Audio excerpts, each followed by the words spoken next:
Hi, magandang araw. Pumunta pala kami ng isla para maghanap ng suso, ng batunan at ng baboy. Kasama namin si Mama. At yung mga kapatid ko at ang aking habibi.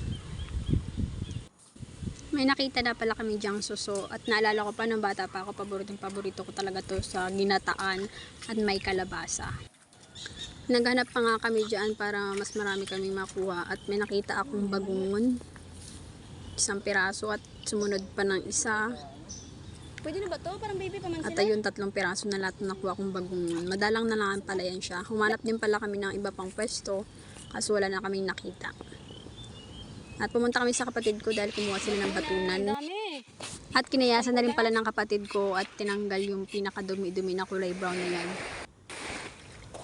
At sabi ni Mama dyan is tanggalan daw ng pinakalaman. At ayun yung kakainin dahil yung balat ay yung matigas na parte. Dahil sa matigas talaga siya kapag medyo matanda na.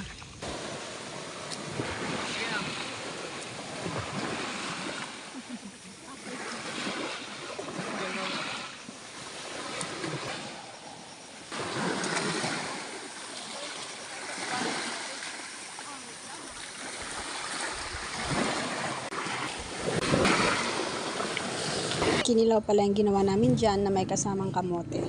Sino? Maba. Okay. Isang balde yung blue ka pwede pa.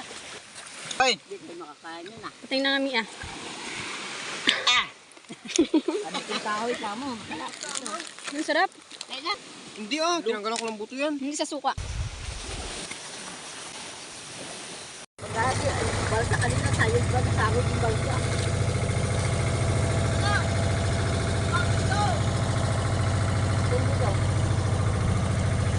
Kundo!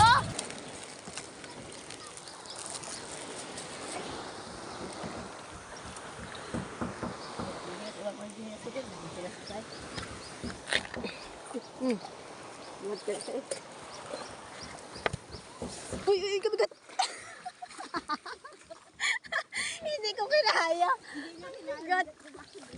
Hindi na pigilan mo. Uwad. Uwad ka mo.